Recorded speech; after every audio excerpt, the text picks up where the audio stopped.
The advice and opinions expressed by Dr. Granpeesheh and her guests are meant solely as suggestion and should not be in any way construed as child-specific advice. Dr. Doreen Granpeesheh is Dr. Doreen is an expert in autism. Doreen Granpeesheh. Dr. Granpeesheh. Dr. Doreen Granpeesheh. Dr. Doreen Granpeesheh is a visionary in the field of autism. Now you can ask her questions on Ask Dr. Doreen.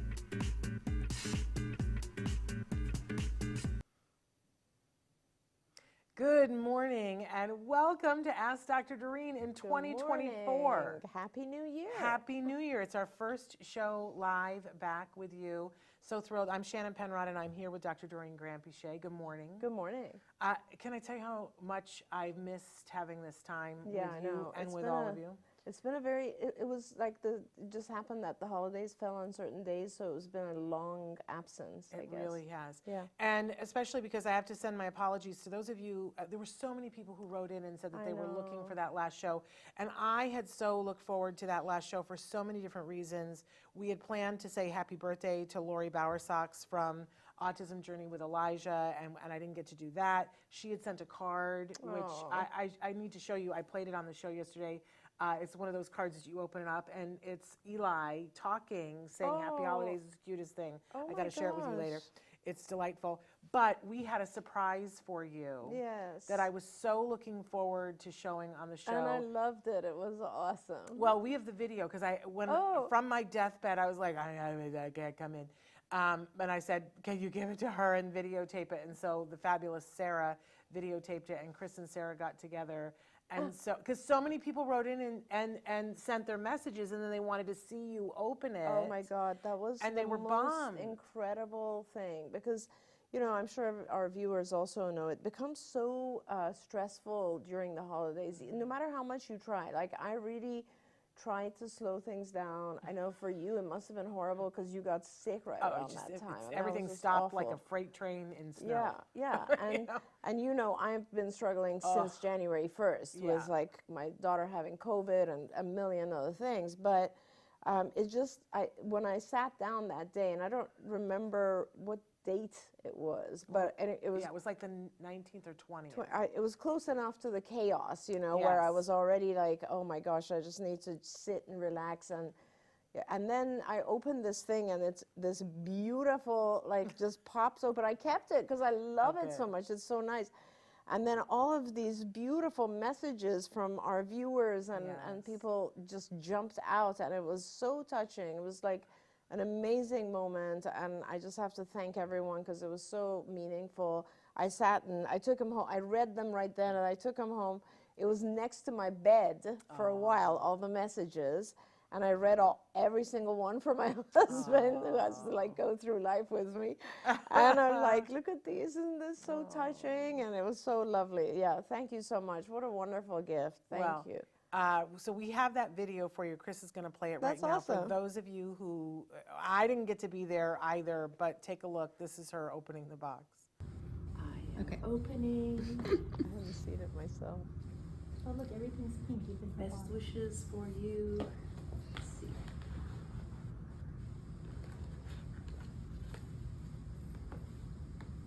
It's kind of scary. Like, I don't know what to expect, but here we go. Okay. Oh dear, it's one of these. This is so cool. I love this. I've seen commercials for these. This is so oh, thank you, Shannon. This is so fun. That's awesome. These are like letters, I think, from people. This is families. This is so amazing. Mwah. Thank you. Wow, it keeps coming out. That's awesome. It's so awesome. Oh my God. Didn't quite go, because it's supposed to all just shoot out and fly out, but I think I made the papers just ever so slightly too big, because you're supposed to put money. Is that what You're supposed to put money in, and I think I made the papers, but some of you wrote really lengthy things, and I was trying to make the font big enough that you could read it. It was so lovely. But oh my gosh. it was fun very, for very me touching. to connect with you guys as you guys were writing things in, and So thank you, everybody, so much for doing that. Thank so that you we could very do much. it. It Well, was wonderful. Thank you so much. It was What a delightful fun meaningful for me. gift. Thank And you. we did a test run the day before. Oh, did you? Because I was so concerned about was it going to work, and so they shot out all over Sarah's office. Oh, I see. But I think when I packed them in too hard, so it kind of did a pff, and then a pff, and then a pff. It was wonderful. Thank you so much. welcome. It was wonderful. Thank you to everybody. And also, at that last show of the year, we usually talk about what our hopes and dreams are for 2024. True, and we never got to do that. We didn't get to do that, so I wanted to take just a minute to say, do you have any New Year's resolutions or anything you're particularly looking forward to in 2024? Yeah, thank you. I appreciate that. Whenever I have an opportunity to just sit for a moment, and I have missed this hour because, as you know, let me tell you, it has been insanely busy. Yes. But yeah, I think for me personally, it's about health this year. I know that some of our viewers know we both had a milestone age last year, you and I, and so we are. For me, it's like, oh my gosh, why does everything hurt at the same time? And Yes. so it's really about health and trying to get more, just do the things that are meaningful in terms of health, right? Whether it's working out, eating properly, sleeping, all that sort of stuff. So that is a really big one for me, and I think maybe for you. We were just discussing that. And then I think I'm still just very excited about the changes that we're making at CARD. And even on the most difficult days, which I've had a few in the last week, I have much more gratitude than anything else because of the opportunity to make change. I don't, unless you've experienced it, you don't know how hard it is when you watch something you care about falling down or failing, or and your hands being tied. So having the opportunity to work hard and do something is very gratifying. Yeah. And so that's sort of my New Year's is, yes, I will continue to work hard for CARD and all of our patients. I need to do some reading and writing, which is in my plan, but mainly I want to focus on my own health. Yeah. Those are mine. What about you? I mean, it's pretty much the same thing, just in different wording. Jim, years ago, when the Christmas that we were waiting to get the diagnosis for Jim gave me a present, and it was a little stone heart that on it said, "Wherever you go, go with all your heart." Oh, how beautiful. And it became a real rallying cry for me in terms of, okay, if it's autism, then we need to go with our whole heart What a into beautiful that, thing, right? yes. And that's kind of how I feel this year. It's like, okay, I've sort of narrowed it down in my head. The sort of rally cry is make it count. That if I'm going to say I'm going to do something, then I want to go with all my heart. I want to make it count. Yes. But that includes, I can't go with all my heart unless I take care of myself. Yes, true. Which was really brought home to me That's the very last true. couple So of very weeks. true, very true. It's like, you can't give away what you don't have, and I can't, and so the biggest, this is going to sound stupid, somebody put this, I wish I could remember who it was on Facebook, but somebody on Facebook said, my big New Year's resolution is that I'm going to dance for 15 minutes every day. I'm just going to put on music and I'm going to dance. And That's I was like, beautiful, okay, actually. that actually is something I might be able to do. So, what is today? I've been doing it for 8 days. Wow. And I have to say, It makes a big difference. it's a game changer. I'm going to do it. I I'm gonna do it. broke a toe during this break too, because this and so I was like, oh, I had this whole exercise plan. But the truth of the matter is if I'm just dancing and I'm not following somebody else, then I can listen to my body and not, put too much pressure on that foot. And I'm listening to music, Beautiful. It's like the 80s. Yeah, it it's so brings it all healing. back. Yeah, it is. It's awesome. And so that's been really powerful for me. And I'm really, because I I've been love it. feeling like a block of wood, like I just don't move. I know, me too. And so I get it. the other day, one of the things that I was doing, I was like moving my neck around and it was going, Yeah, like it yeah. cracked like a firecracker. And I went, okay, Yeah. enough with this. Yeah. Because I think it's move it or lose it time. I agree. I think that's a great way to look at it. And it's funny you say that. I love the concept of just dancing. Yep. I can't do it right now with my knee. But you can sitting down. That's yes, the nice thing about you can. It's true. Yeah. And I was just telling myself, like, I really have to get heavily into yoga because at our age, it's just hard to do high impact stuff. And you just need to do like very gentle stuff, and I'm also doing a somatic thing, a somatic breathing thing. Oh, nice. Very nice. Which is supposed to be good for inflammation. Very good. That's true. You have to teach me. Yeah. Yeah. It's an app. Oh, okay. Yeah. Good to know. So great. It's 11 minutes every day. It's just breathing. That's and a little bit awesome. of, doing stretches and things. But anyway, all right. Oh, okay. Let's see if I stick with it. See, this is why I need to see you every week. I fall apart when I don't. Well, listen, I fell all the way apart. Hey, we're saying good afternoon to Judy, who's thrilled that we're back, and we're saying hello and good morning, Happy New Year to Dr. Doreen from Autism Journey with Elijah. I hope you were here for the beginning because we said happy birthday to you again. And we showed, and there was a beautiful message from you also in my present, so thank you so much. Yes, so much. And there was one from Judy as well. Yep, Judy also sent one. Thank you so much. So today's topic, for those of you who are just joining us, first of all, we're live right now on Facebook, YouTube, and Twitter, and about a dozen other sites. And if Chris has time, our fabulous, amazing Chris, what would we do without Chris? Yes. Seriously, stop. I'm so thrilled that he's back. I agree. He went on a journey of a lifetime. I know. I almost want to have him be a guest and tell us everything all about it. on the I show was so jealous. It sounded so amazing. And he wrote me an email, which, by the way, was also epic. I was crying last me night. too. It was, but he explained this view of where he was, and I was like, oh my God, I can see it. Yeah. Like, that sounded so amazing. Yeah. Glad you did that, Chris. Yes, we're so thrilled that you went and that you came back. Yes. Safely. Yes, safely, and healthy. So anyway, Chris, if he has time, he'll put up on the screen some of the different ways that you can be watching the show. The show is available pretty much anywhere you get your podcasts. You can download it. Make sure you're looking for Ask Dr. Doreen. It is a separate podcast now from Autism Live. Please subscribe to this podcast so that you make sure that you get the latest episodes. Whenever we do a new episode, you will get it in your inbox if you happen to miss the live. It's a great way of doing it. It's free to do. Subscribe to Ask Dr. Doreen wherever you get your podcasts.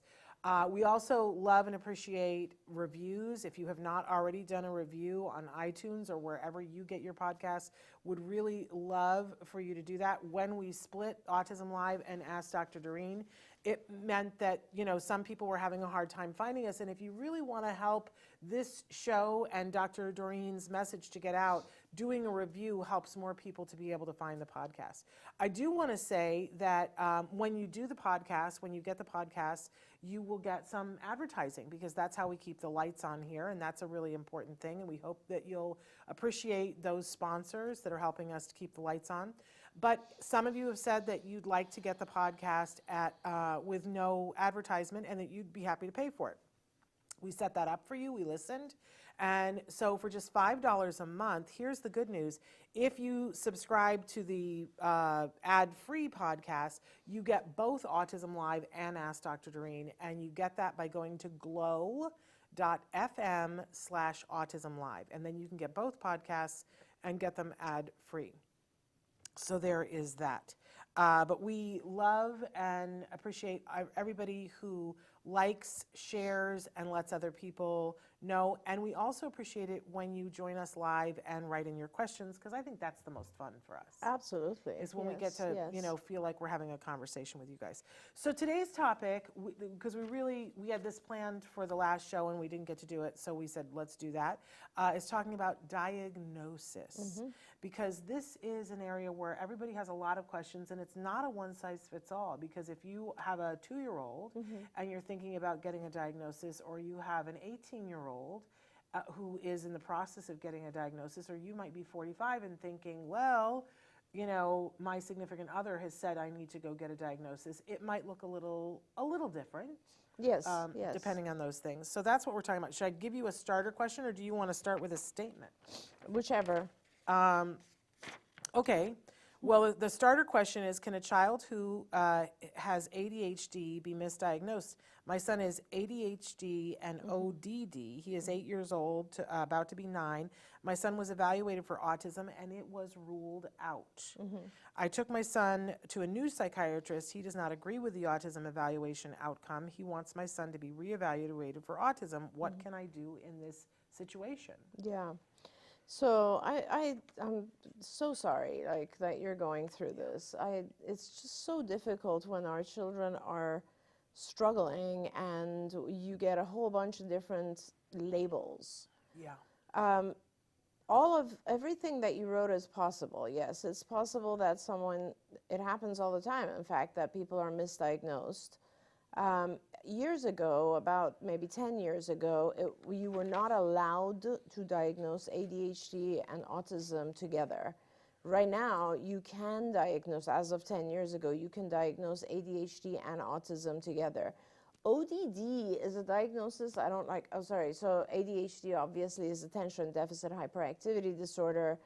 And ODD is oppositional defiant disorder, which I just hate that diagnosis. Me too. I'm it's glad like, you feel that way. I've always hated it. I think it makes no sense. It's a behavioral response to something. Like, basically children who are defiant and oppositional, I think that's purely based on their environment and what they're struggling with and how they've learned to cope or communicate. But we're not going to go into that. But yes, it's possible to have all of those. Now, what you should do is you should go to someone and see someone who regularly diagnoses. Because this is not, you shouldn't go, a lot of people have no choice and they go to someone who's maybe a pediatrician or who's not really been diagnosing for a long time. So there are autism centers all over the country now. You should go to someone who diagnoses, who is a diagnostician. That is less likely a pediatrician, more likely a licensed clinical psychologist. And the other thing you should do is you should make sure they test your child.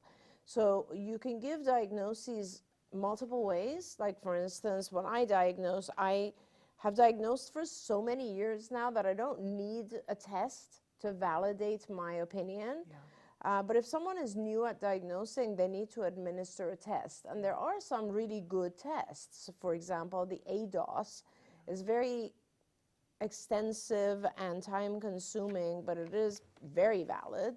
And so that is a way for you to be sure whether or not your child has autism. There are other questionnaires that you could fill out that would be helpful. The CARS is helpful. There are some questionnaires, but I do think it would be helpful to you to know for sure, and someone needs to administer an ADOS. That's kind of the gold standard for testing. Now, that said, there's a lot of companies. Diagnosis has become such an issue in autism, as many of you know. I'll be moving around a lot, Shannon, because my knee is a mess. Feel free to do that. So it's been such a big issue for so many years because the growth of autism has been so significant and throughout the world that a lot of funding went into different ways to diagnose. Right now, in the US, there are several different companies that are doing unique things for diagnosis. There's 2 companies. One of them actually has breakthrough clearance from the FDA. And what they're doing is they're diagnosing very, very, very early based on eye movements, eye tracking of children, because individuals with autism tend to look at faces and other stimuli in a different way. They look at different parts than we do. So that's one thing. The other thing is there's a company that is doing diagnosis with genetic testing based on one hair strand, which I'm considering working with them on that. So it's kind of very interesting that there are ways now to diagnose which are earlier and more definitive. That said, I think it's very important for parents. In the past, I used to say, many years ago, I used to say, who cares what the diagnosis is? It doesn't matter. Right. List the symptoms that your child has and start working on them. But it does matter, and the reason it matters is that once you have the diagnosis of autism, you get healthcare funding and you are directed towards ABA typically, and that is the kind of gold standard treatment for autism. So it does matter just in terms of the direction you take. If a child is diagnosed with ADHD and ODD, ADHD, ODD, what happens is you will see a psychiatrist who will suggest medication. And by the way, I'm not against those medications. Sometimes those medications also help with individuals on the spectrum. But then you will see a psychologist and do a lot of talk type of therapy, which might not be the right thing for your child. If a child has very high functioning autism, they're really going to benefit from kind of natural environment type ABA, which is more cognitive behavior therapy, a little bit different than just, you know, regular talk therapy. So it does matter in terms of the direction and the funding that you get. Absolutely. Yeah. And I should probably just go through and kind of review the diagnostic criteria for autism, right? Because you are right. You know, the diagnostic criteria are the diagnostic criteria. And more these days, as people become more familiar with autism, and as society becomes more accepting of autism, more and more we see adults who have been functioning, maybe not thriving, but functioning, who come to us and say, I think I have autism, can you diagnose me? And so the symptom criteria then have to be broadly applied to individuals who are adults and have already had a normal life for a few years, but are struggling and they feel like life shouldn't be this hard, right? So I'm going to go through the symptoms of autism. I actually printed them just so that I wouldn't miss anything. But when I diagnose, I like to ask a lot of questions of the caregiver or parents. Usually I'm looking at diagnosing children. If it's an adult, I'll be asking them. And aside from that, I'm also observing for at least an hour, maybe 2 hours, and that gives me an opportunity to really understand a little bit better if the individual does actually exhibit all the symptoms that are required. Now, it's very important to understand the diagnosis of autism is just based on a series of symptoms. So if these symptoms exist, you get the diagnosis. Yeah. It is not based on what's causing it. And that's a very important distinction because after my diagnosis, the next meeting, I really start going more into causation and history because that affects treatment. Sure. Significantly, right? I mean, and that is my whole, I guess, education that I try to give behavior analysts is that not every autism is the same. You have to understand what's causing it in each individual. You have to understand a little bit more about the symptoms in each individual. But essentially, it's based on two areas that the individual is struggling with. The first area is specifically called communication and social, it's communication or social communication across multiple environments or domains. And in the past, before this version of the diagnostic manual, this section was divided into two. One section was communication, the other one was social behavior. Yeah. But now they got joined, and I think that was in 2003. It was a little while ago. Yeah. I don't remember exactly when. Maybe 2013. I don't know. We're getting old. I think the last one was 2013. 13, yeah. So already 10 years ago. Yeah. Or 11 years ago now. So basically, the area of struggle that has to do with social and the area of struggle that has to do with communication were merged, which makes sense. If you think about it, if you're struggling communicating, your social behavior is going to be affected. Now, for a diagnosis of autism, you must meet all three of the specific symptoms that are listed under this section. All three. You must have all three. The first one is deficit in social emotional reciprocity.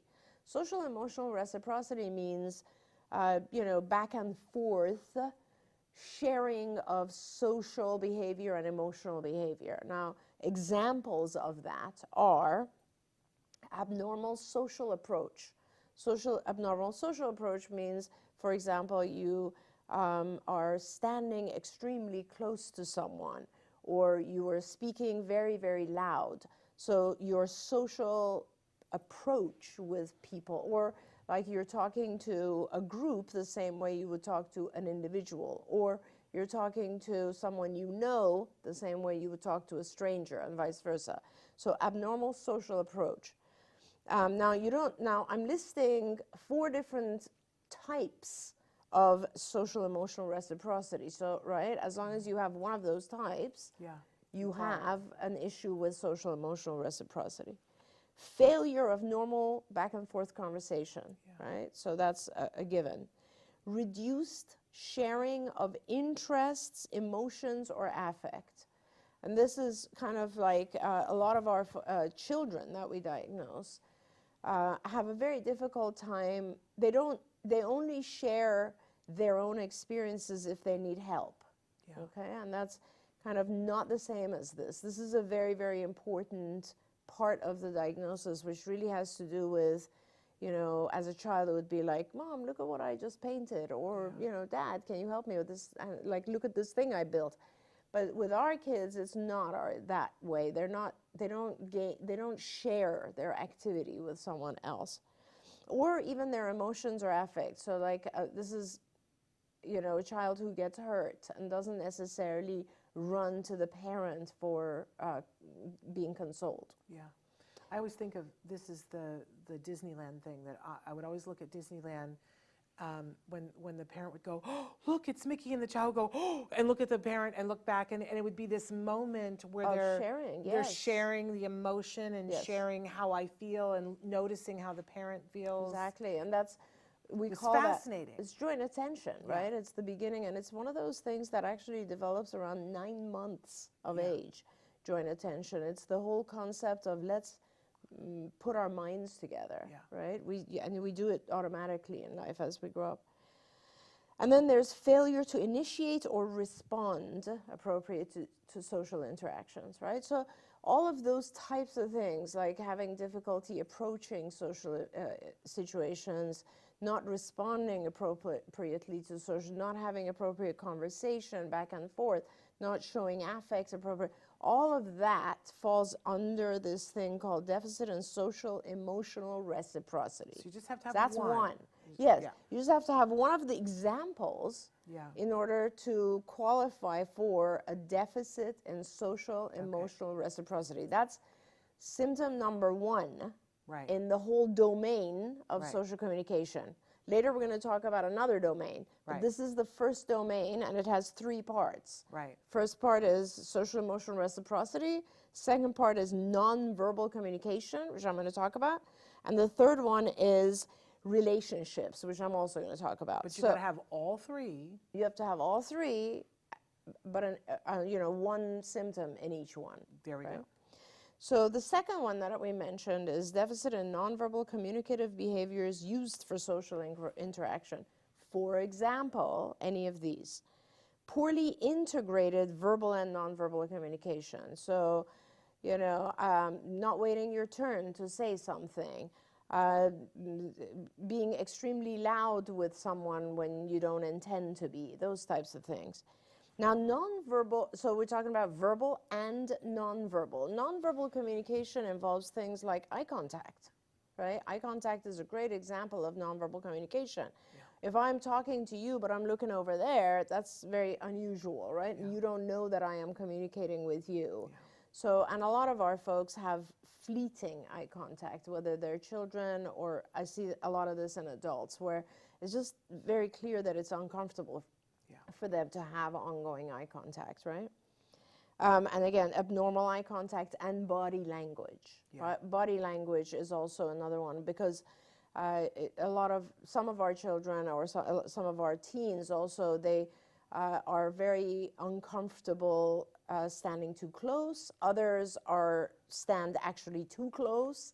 There's behaviors like touching when you're not supposed to touch another person. Those types of things are all part of body language and non-verbal communication.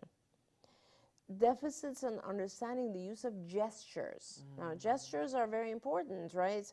And this is it can be a normal behavior if you're very, very young. Like I remember when Charlie, my daughter, was probably 1.5 or something, and she was on the other side of the room, and she was being very cute, and I went like this, and she came up to me, maybe she was 2, and she was like, "Mommy, what is this?" You know, and so, children learn gestures over time, but a lot of our kids have difficulty with that. In fact, if you remember, very early on, a lot of kids, when you wave to them, they will wave like this. So those types of use of gestures are difficult for our kids. That also has a relationship with joint attention. Total lack of facial expression and nonverbal communication again. So facial expression, so all of those kind of nonverbal communicative behaviors, you have to see something different in that realm. Okay. Then the third area within this domain of social communication behavior is deficits in developing, maintaining, and understanding relationships. And these are things like difficulties adjusting behavior to suit various social contexts, right? So we behave very, very differently with our best friends, with the teacher, with a stranger, with someone who's a friend of my parent, you know, and a lot of our kids don't see that difference. They behave the same with all, and that's something that has to kind of be taught. Different relationships. Difficulties in sharing imaginative play. So imaginative play requires the individual to know that you don't know what's in my mind. And I'm pretending something, and I'm going to now share that with you. And all of those skills that are like the theory of mind skills that are lacking kind of come into play when we do imaginative play and when we share that with someone else. So that's always a really good test to check. Difficulties in making friends, obviously due to all the other social things that we talked about. And sometimes there's an absence of interest in peers. And as time goes by, I find that one to be less and less, because a lot of times our kids are interested in peers.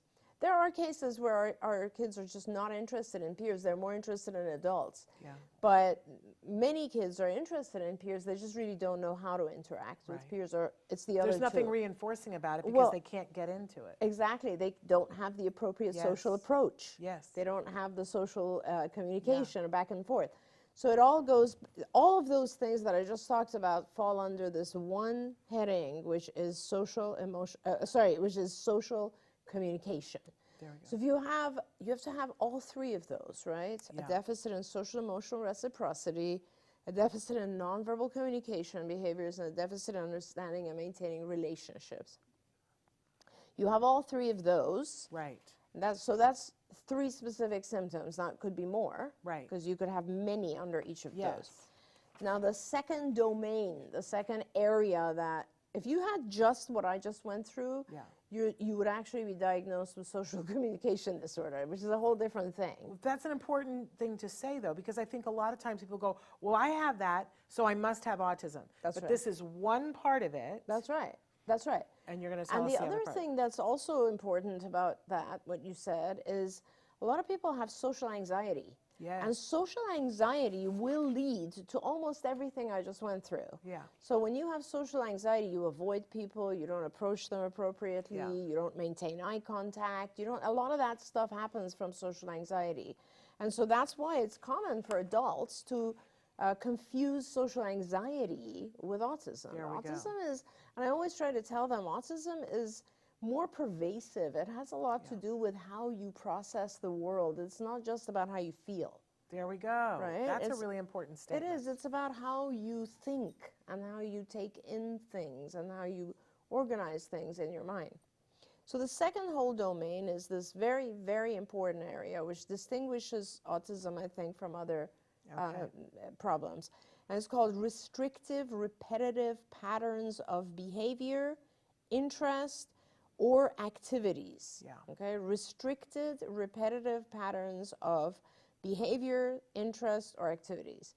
Now, in this domain, you only have to have 2 symptoms. Okay. So 2 from here, 3 from the other, total 5 symptoms There we for go. autism. Now, I'm going to give you 4 types of areas that have to do with Okay. restrictive repetitive behaviors. This is, by the way, you guys were in ABA, they refer to it as self-stimulatory behavior, Yeah. stereotypy. You hear all those terms? Yeah. That's here. Okay. Yeah.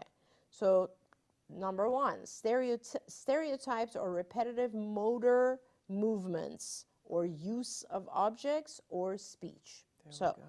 Simple motor stereotypies. We're talking about this or this, right? Any Right. of these types of things. Motor repetitive behavior. Yeah. Lining up of toys or flipping objects all the time, right? So that's a common one. Echolalia, repeating either sounds or words. Yeah. Could be repeatedly. lines from a movie. Lines from a movie is kind of on the higher end, and on the more severe end is just running Right. around and making those sounds. Idiosyncratic phrases, that's more lines from a movie. Okay. Okay. So that is one area. Stereotypes or repetitive motor movements, use of objects, or speech. Okay. Just need one in that area. Yeah.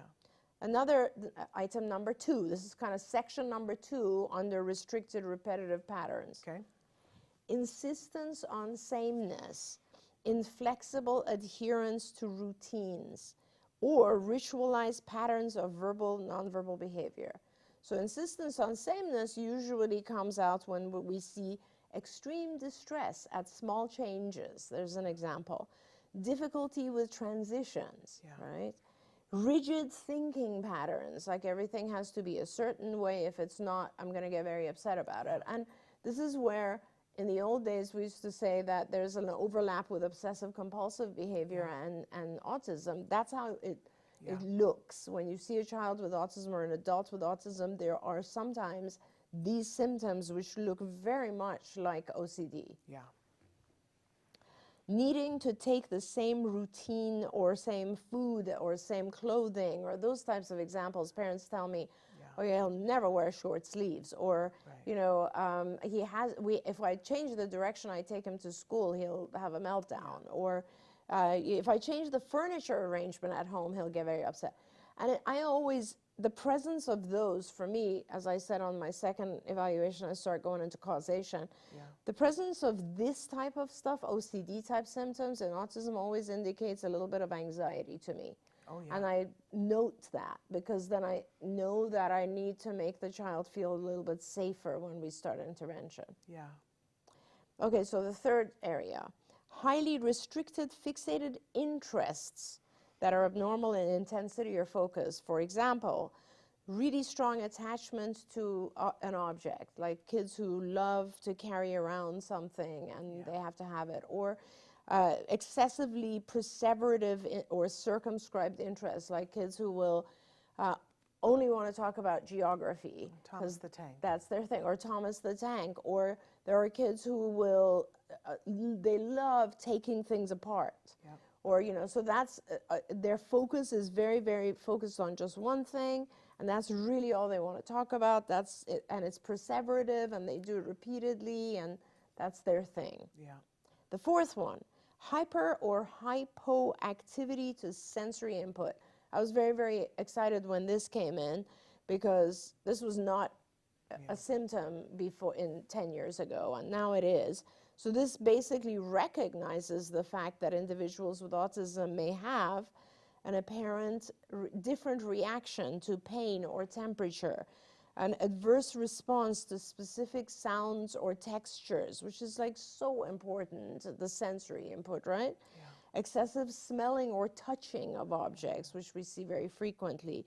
Visual fascination with lights or movements, right? The self-stimulatory stuff that we see.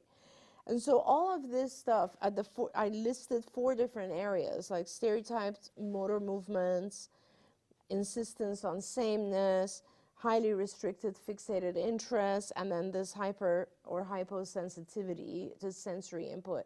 Out of all those 4, just 2 areas need to be present, right? And that's really important, I feel, in the sense that you identify that there are these things present. Yeah. And then, of course, the other the things that happen with autism, with a diagnosis. So if you have 2 in this area, 3 in the other area, they come together, okay, you have a diagnosis of autism, okay? But there's a couple of asterisks, right? Yes. Okay. So one asterisk is that, first of all, it has to have developed early in life. In some cases, the level of functioning is so high. In other words, these symptoms exist, but the person has figured out how to cope with them, that it doesn't get diagnosed later, but it has, because later in life there's some stressful event that kind of evokes these problems. But mainly these things have to be present from, very early in life. So that's important. Second thing is that any disorder, like this is very, very important for people to realize. It's in the very first chapter of the diagnostic manual, when you get trained, it doesn't matter if we're talking about autism or ODD or ADHD or depression or alcohol dependence, it doesn't matter. Whatever it is has to prevent the individual from having a successful experience in their life. So the way that it's specifically written is, symptoms cause clinically significant impairment in social, occupational, or other areas of functioning. So what I always say is, like if I'm diagnosing someone who has alcohol problems, right, dependence or abuse or whatever, they come in, they could be drinking 10 bottles of scotch a day, but as long as their life is happy, normal, in their family, at work, at school, or whatever else, I cannot give them that diagnosis. It's not considered a disorder, right? And we're talking about these things are in the diagnostic statistical manual of mental disorders. And I don't like the word disorder. I try to avoid that, but the truth is, these are things that take away from life being, you being able to thrive. Yeah, I always think of it is that it has to be present at such a level that it's creating issues enough that they're causing you to be unhappy. Because I think most of us, especially parents, right? Exactly. We look at this list and we go, oh, I see a lot of myself in there. And I think there are a lot of parents over the years who have said, I might be on the spectrum, and they go to get a diagnosis. Now, some of them get the diagnosis, and I see that they go, oh, my whole world makes a lot more sense now. But a lot of people don't get the diagnosis because we don't qualify for it and we can argue about, well, is it because we found a way to cope? But if we could find a way to cope, then it means we don't have a disorder, is how I interpret it. Yes. And that in and of itself, I'm just going to be honest with you guys, for both my husband and I, because we asked those questions. We were like, oh, I joked with you this morning. I said, are you finally going to diagnose me with something, right? I'll take ADHD. I'll take any, right? To explain why I can't get certain things done. I think it helps us to be rooted in a thing of saying, oh, that's why. That there is that freedom of going, oh, that's why I'm struggling. But the truth of the matter is that what I've learned is to have respect for the diagnosis. Yes. That I might be having difficulty with something, but it isn't I've found a way to cope, which means that what I have is entirely different than what somebody else has if they qualified for the diagnosis. Correct. And that I need to be kind about that and realize, wow, if I'm having difficulty, but it's not to the level that it's interrupting my life, then I need to think about how hard that must be for that other person. That's right. And also, Shannon, this is why and it's really interesting, this is why I have no problem with doing ABA to help individuals with autism. There's this whole, and I'm just going to open this can of worms for a minute. There's this whole, belief system and thing that's going on now where people are like, hey, I have autism. I don't need your help. I don't want your help. Right. That's fine. I want everybody in the world to accept me as I am, which is completely fine. Yes. And that's totally fine based on 2 conditions. One is you actually are thriving in your life. In other words, you are at the point where you're very happy with everything in your life. You have a job, you have family, you're not feeling lonely, you're not feeling depressed, you're not feeling anxious, you have friends, you have everything that a healthy, normal human being would. Totally fine. And the second one is that the people around you are not being disturbed. That's really important. Like I could say, I am perfectly fine having very obsessive compulsive disorder. Perfectly fine, except, sorry, but if you come in my house, you have to take a shower right outside my door before you enter. I'm going to spray you down with Lysol. You have to wear a mask. I mean, you know what I mean? And that's true too. That happens too. Oh, yeah. So in that case, does the individual who's forcing everyone who comes into their house to take a shower, does that individual need to perhaps consider working on that issue? Well, there are going to be consequences. There's going to be consequences. Eventually, no they one's won't going have to people come over. Exactly. And so that's kind of my thing. It's like, I have a dear friend who has somewhat severe autism, right? And sometimes I go for a walk and he joins me. And it is, you know, if it's just me and him, I'm like totally telling him, you shouldn't be doing that because that just doesn't, people around you will, but he'll scream every once in a while. He'll do a very, very loud verbal screaming kind of stereotypy, right? And like people in the neighborhood are scared of him. People in the neighborhood don't want to interact with him. I'm pretty much the only one who does, me and my family. And it's like, it's very hard for him. He's lonely. That's his biggest issue. And I know that's his biggest issue because he tells me, like, he wants to hang out, but nobody wants to hang out with him because he has these behaviors. Yeah. And so that is my point when I talk about kind of working with individuals on the autism. The society can adjust to some extent, but in the end, if you don't become part of society, you are going to struggle. You are going to suffer. And that's why it's important to try to change some of these behaviors. It's like anything else that is in the diagnostic manual, we seek help for these things. There's nothing wrong. It's not like you cannot say, I have a disorder, but I want society to live with it, right? And I want me to live with it, but I want everybody else to adjust so that I'm happy.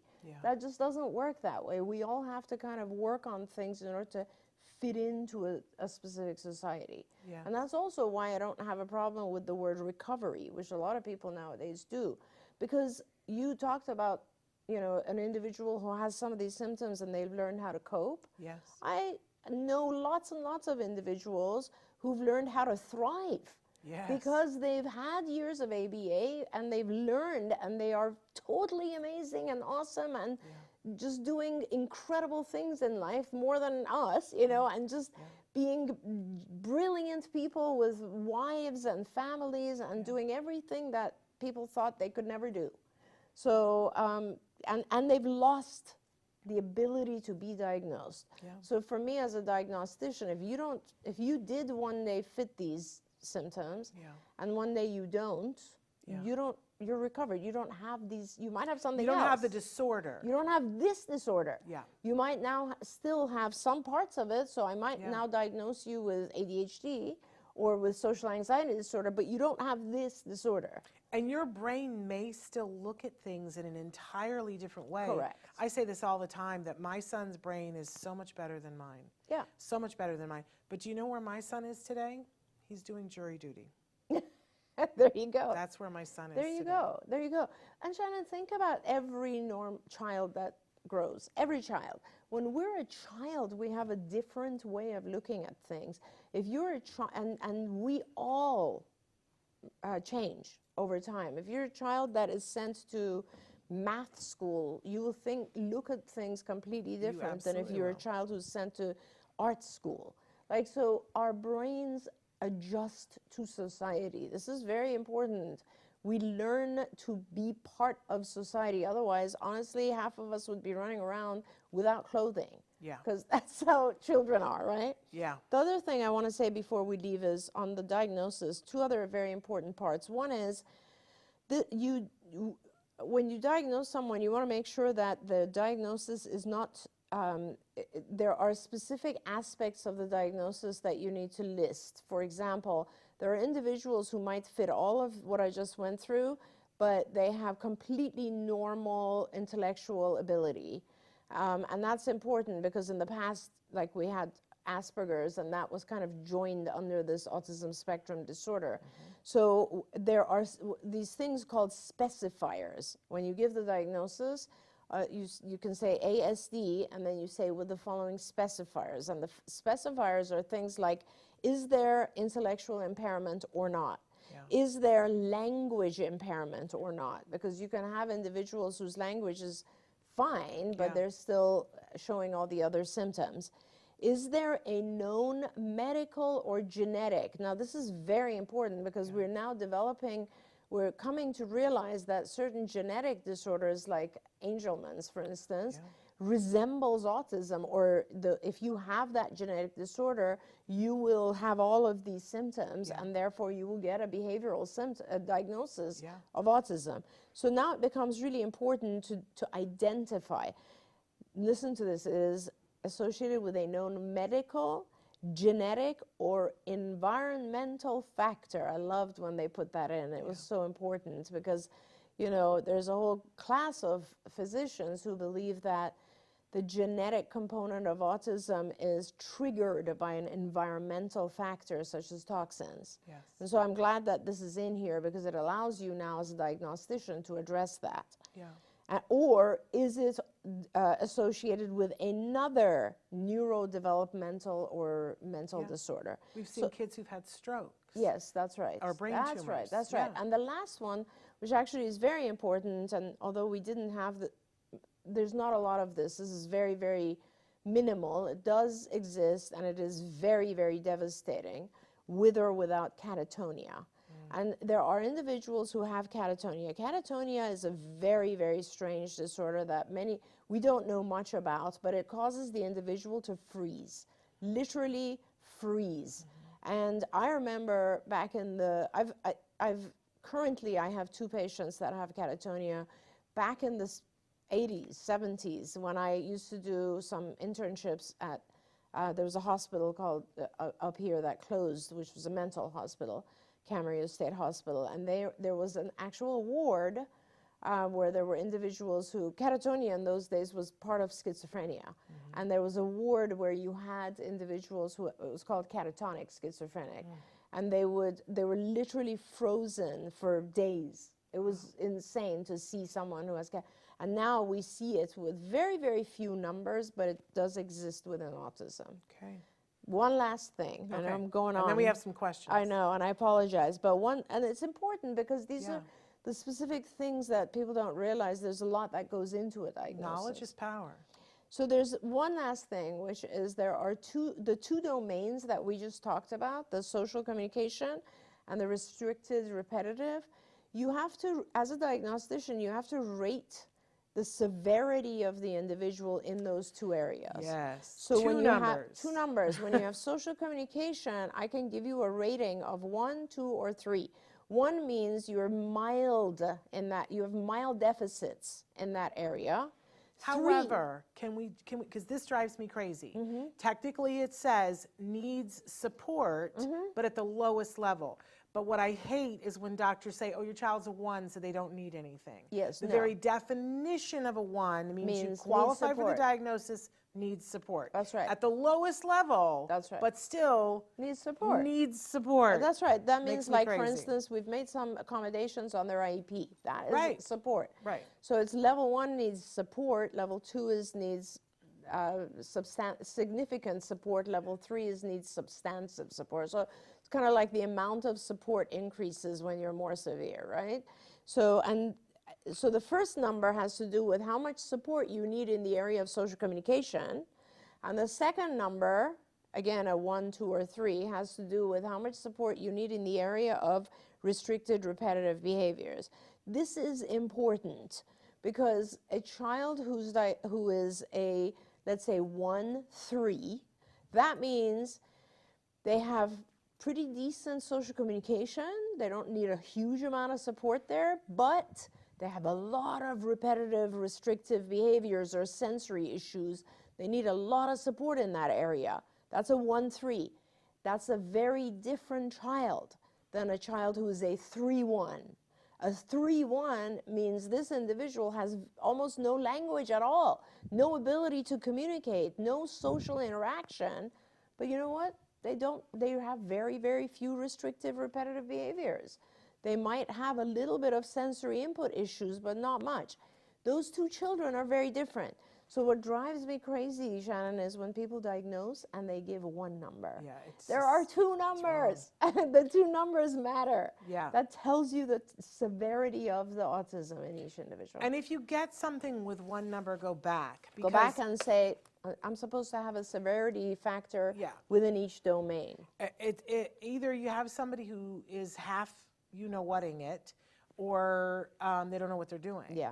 So go back and ask them for both numbers. Okay, I want to get to some of these comments and questions. Autism Journey with Elijah said, "Oh, thank you both for what you give to the autism community. We're blessed." She asked a question, and this is for a friend, not for her child. "If I have a diagnosis in 2017 and we never went back to get a second opinion, we took the doctor's word. Now he's 5 years old. Would you recommend getting another diagnosis if the symptoms are getting better or worse, or is the diagnosis a firm answer?" No, I love that question. Thank you. And they did the ADOS test. It took 2 days and 3 hours. So He's insane. currently diagnosed with ADHD. And then they wanted to know, somebody else said, is the ADOS the ideal test for autism? It is. It's the gold standard test, I have to say, but it's insanely long and tedious. Okay, so yes, if it was me, and I know it's hard for parents, but the reason to get a diagnosis at that point, like it's 5 years later, or I would get a diagnosis every few years simply because if your child still has these symptoms, you want to be able to intervene. You want to be able to help your child get over or overcompensate for, or learn how to cope with, or just learn how to overcome some of these issues that will arise from these symptoms, so that they have an easier life. Let's just put it that way, so that they can do better in life and it's easier for them. So therefore, without the diagnosis, you're not going to get the intervention. So getting the diagnosis matters only if you are then willing to actually follow up and look at it as specific, as special tutoring. It's kind of like if my child's in 4th grade and they're struggling with math, I can either ignore it and say to myself, you know what, as soon as they hit middle school, I'm going to change them to an arts and crafts school and math won't matter. Or I'm going to say, I need a math tutor because my child's going to struggle with math forever. So it's one or the other. And in order to get that math tutor, you need to identify that there's a problem with math, which would be getting the diagnosis again. There we go. Okay, want to say that both Joannie and Judy wrote in and said that Philadelphia and the Pennsylvania area are having a lot of snow, a lot of internet things, so we're glad that you could connect with us and saying hello to you all there in Pennsylvania. Sobia says, many happy returns of the day, Dr. Doreen. And Thank you. Says, hello, gorgeous ladies. Hello, gorgeous, back to you. I want to get to Brian's question. Good morning, Shannon and Dr. Doreen. Happy New Year. There are new challenges with their 6.5-year-old. His IEP scores were all 95%, language past 98%, but social problems continue and more than he can't handle. This is easy. He's easily overwhelmed to the point of, for example, crying and hiding under the teacher's desk. Fear drives his problems and mirroring bad behavior from other kids. This is not good. I just want to say to Brian, so often in an IEP, we're going to be talking about IEPs a lot in the next couple of months, but in IEPs, they have this thing that they do where they'll come in and they'll give you all the test scores that are good. Yeah. They've been taught, I used to be a teacher, they've been taught, come in and say all the good things, right? Yeah. To get you all comfortable, and then to say to you, we no longer need the IEP. But a lot of times our kids are dealing with anxiety and social issues, and they can academically fly. This is a great thing, but don't let them shortchange you on the other stuff that your child needs. Now, and I think Brian later wrote and said he's also getting evaluated for inattentive ADHD because focusing and staying on task beyond about 10 minutes is hard. Of course, he thrives on it. So I guess I want to, my initial reaction, Brian, is that it's easier to take care of the anxiety than it is to teach the language. So you're in a good place. Let's start there. Okay. His communication and skill, a lot of kids who have very, very good communication, people don't realize that there's other things going on. If I were you, I would not, this is not about going back and getting a diagnosis. It's possible that he's having a hard time attending past 10 minutes, but honestly, at his age, 10 minutes focus is not bad at all. So yes, they can do that diagnosis, and that's easy, that's not a problem. But the main thing I would do is I would go and observe, and maybe not you, maybe someone he doesn't know, so that you can get a real picture of what's going on in school. Something is causing him anxiety. These are anxiety behaviors, hiding under the teacher's desk, crying and hiding. This is anxiety. Now, it could be a multitude of things. It could be it's so loud in the classroom that it's too much for him. I don't know if he has sensitivity to sound. It could be they're getting 95 or 98% is too much pressure on him. He has to really work too hard and he's drowning. It could be that he doesn't understand at all the social interactions with other kids, and it feels like someone's bullying him. It might not be bullying him, but to him it feels that way. Do a observation. Sometimes schools will only limit observations to like 20, 30 minutes. Do multiple observations. Find out what is causing him fear and anxiety in school. I wonder if he's doing this kind of stuff also at home, or is it just at school? Find that out, come back to us, let me know, because I hate it when our kids go through anxiety like this. Yeah. It's so important. It is so impactful in their future life and in their ability to believe in themselves and trust themselves and have self-confidence. So we need to figure this one out. I appreciate your enthusiasm for that. We're really out of time, you guys, but I want to thank so many people for writing in. Jill says you can't possibly have been alive in the 70s. We were alive in the 60s. I was in college. Let's. We should probably try and answer some of these next time when we. Yes. Because we didn't get it. I love Lucy wrote, is it possible to be reassessed and have the two numbers be lower in the reassessment than that would be conducted 2 years later? And that's the goal, Lucy. The goal is that whatever you've been doing is working, so you're going from a 3 to a 2 to a 1, and hopefully after that, losing some of the symptoms. So yes, that's wonderful. And Brian said, yes, very sensitive and easily overwhelmed. He will stop a simple and get upset about some. Okay. We'll talk more, Brian. Join us next week so I can give you some pointers if it's a matter of just oversensitivity to things around him. And he said thank you and happy 2024. Thank you. And I'm sorry that we didn't get to everything that everybody wrote in, but we'll continue this conversation next week because it's very, very important. I do want to say too, Joanne wrote and said that the doctor told her she didn't need the numbers. Yeah. What would you respond to that? That the report told her everything she needed to know about the child and she didn't need to know the numbers? No, you need to know the numbers. Children who, the severity level matters significantly in terms of what you do next. I just don't understand a doctor who would say you don't need the numbers. That feels very condescending to me. I think it's not more, I think it's more just their education. People did not get educated correctly. Well, there we have it. Anyway, you guys, so thrilled that we had this time with you and we went a little bit over. Thank you for that, Dr. Granpeesheh. We are back tomorrow. We are doing a Let's Talk Movies with Moira and Shannon. Lots of things. Please join us to watch the top of my head fly off about a couple of things. One that we're not even going to talk about yet. Have you seen Poor Things? It's a whole discussion we have to have. No, I have to see it. Oh, dear. Okay. So anyway, but Moira and I will be here tomorrow, and she's going to give you an update on some important things happening with Taka, and that's going to be really wonderful. And I think we have a huge guest next week that is going to be joining us, and I'll give you more information about that hopefully tomorrow. Until then, thank you. Thank you. Happy New Year. Happy New Year, everyone. And give your kiddos a hug from me and one for you too. Bye-bye for now. Bye, everyone. Sorry. No. Don't forget, you can watch Ask Dr. Doreen live every Tuesday morning at 10 a.m. Pacific time. We hope to see you there.